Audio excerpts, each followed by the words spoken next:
Hello YouTube, this is a mead review. Haven't done one of these in quite some time. This mead comes out of the Elder Scrolls official cookbook. If you're into fantasy, I highly recommend this particular tome. Even if you're not into the game, and I know a lot of it you'll be a little lost if you get into this book without knowing much about the game, the recipes are quite nice. They have a meatloaf in here. Phenomenal. Absolutely a phenomenal meatloaf. But being a mead maker, they have actually several recipes for meads in the back, amongst other libations. And in this case, the focus here is Honningbrew Mead. Now, in a copywritten cookbook, let me read to you probably stuff that I shouldn't be reading to you because it's copywritten. Honningbrew Mead, known throughout Skyrim as the finest mead outside of some word, someplace. Honningbrews' reputation is well deserved, pulling ingredients from their own hives and the surrounding meadows. Sabjorn, that is, has crafted a perfectly balanced brew that pleases revelers far and wide.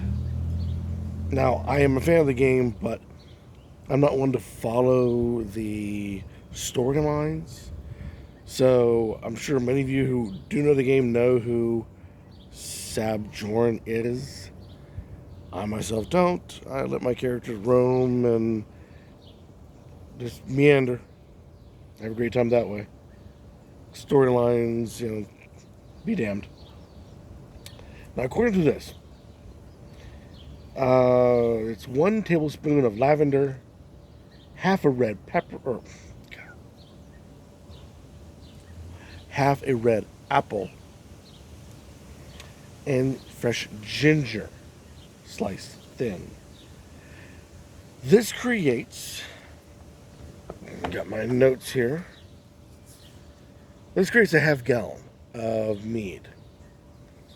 Tablespoon of lavender, half an apple, 1 inch, yes, 1 inch of ginger sliced, to 2 cups of honey, 8 cups of water is recommended as the base to make this. I do things in test runs of 1 gallon, and the largest I tend to make at any one time is 3 gallons, which, if any of you who are out there who are brewers know for a fact that that is small. Honey's expensive. It's only me who's really drinking it. The missus likes it, but she likes her own things as well. So there's not a huge demand on my supply. So 3 is fine. I understand 5 is normal, but for me, 3 is fine. Well,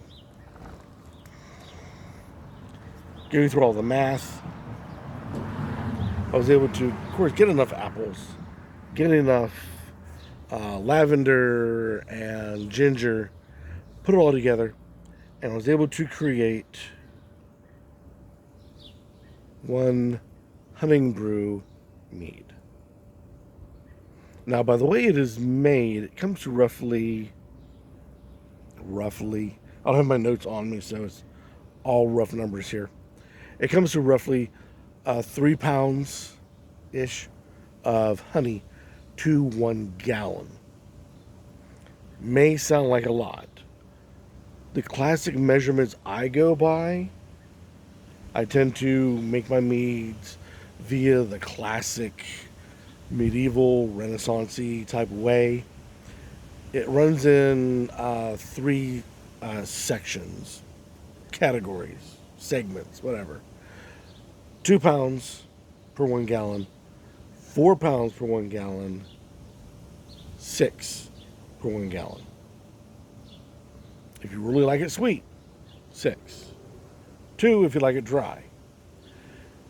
I prefer the middle of the road, the 4. I rarely need to back sweeten, which in my opinion is you're going, once the cake gets done, then you're trying to add in flavors. But a lot of people bulk of the people out there, back sweetening is putting up points on the scoreboard at the end of the game to win the game. Is it wrong? No. If anything, my way is the weird way. Back sweetening is what everybody else does. I prefer to just simply throw it together, throw it in the, the, the fermenter, and let it run, and then let time sort it out at the end. But then again, this is what is called a melomel. If you are not on the know, which is no big deal, a melomel is simply a mead that uses fruit as a flavoring.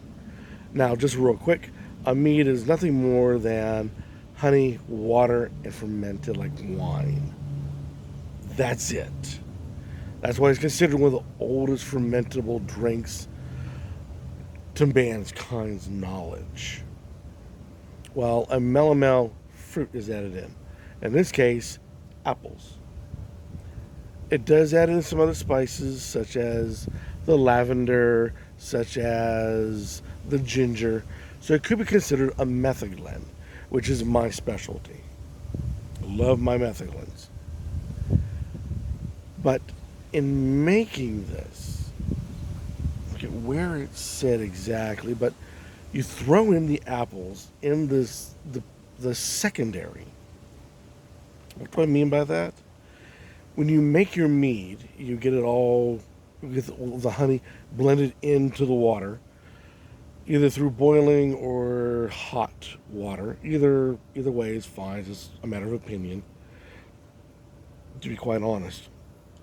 You then let it sit in the fermenter for about 3 months or so, or a month, pending, on your schedule.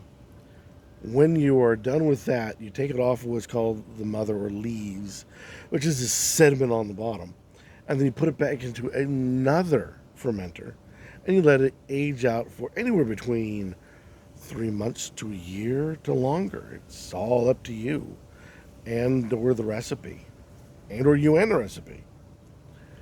So it's very customizable. That's one of the things I love about making meads. It's so customizable. In this case, normal metheglins I've made is that you throw the fruit in the beginning, in the primary. In this case, I threw it in for the secondary, and not that long. I think it said like 2 weeks, if that. And that really threw me off. But then again, my melomels tend to be a bit odd in taste. And I think it's because I let the fruit sit in too long before I pull it out and let it go into another fermenter and let it age itself out and become what it is. The other thing is, I don't like to back sweeten. And this, I had to back sweeten. Well, with use of, some family who I was able to sucker into, they helped me back sweeten to what is deemed appropriate for this particular mead. Now, I first made this in a small batch, and you could smell the apple and lavender beautifully. Now, when I made it to the larger batch, that nose disappeared quite quickly. Now, as for the taste of it, well, first of all, check nose now. And you automatically, it's better than what it was. This has been sitting for 8 months in secondary. And I recently bottled it. So that'll change things around. But halfway through that, it was almost thrown out. That's the one good thing about time and mead. If you don't like the way it tastes, let time handle it, and it tends to smooth things out. In this case, the apple has come back. The lavender, not so much. The ginger, who knows? Oh. very loud truck goes by.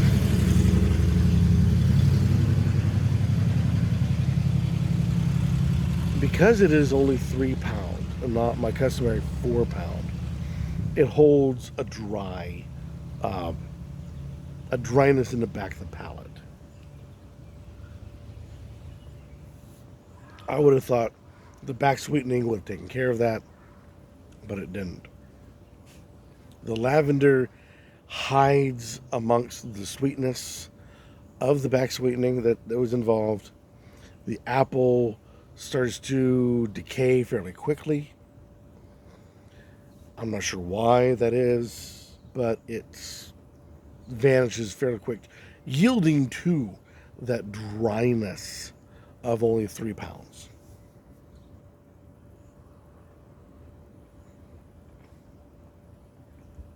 It's pretty. It was chemically cleared. It's just simply cold. That's why there's a haze on it. It's warm outside and cold inside, and there you go. The recipe I don't fault. I'm willing to give it another try, but I'm willing to try it again more my way than the recipe's way, which is 4 pounds of honey into it and let it roll that way for a bit. It helped in that I'm hoping this will improve my melomels in that dropping it in during secondary instead of during the boil or during primary, just to improve the flavors that way. I would have thought that to be cheating a long time ago, but a process is a process is a process, and that's what helps you get the results that you want out of your meads, then by all means, that's what you got to go for. But this is the Honningbrew Mead. Not bad. Give it a try if you are a mead maker. If you're not a mead maker, give it a try, see what happens. Experiments. Always kind of fun. Try the Elder Scroll Cookbook. It's tasty stuff in there. But like I said, it was a good experiment to try. Next time around, I'll use more of my tried and true methods. I think the results will be better, and that I won't get that dry note in the back of the palate. And I don't know. It's maybe more apple. I get zero of the ginger into it. Or maybe it's disguised in with the dryness that's floating in the back, and the two are just kind of amplifying each other, and the dryness is coming out more predominant than the ginger itself. It could be any of those equations, but it was worth doing. Now I've got a bunch of bottles of it all over the place. We'll see how long that lasts. It promises to be a hot summer. Trying this stuff nice and cold. I'm thinking more on ice than anything else. I should do it well. Wouldn't hurt it, I should say. But we'll see. It'll be a nice drink a nice mead to sip through these hot summer days. Until next time, keep on drinking.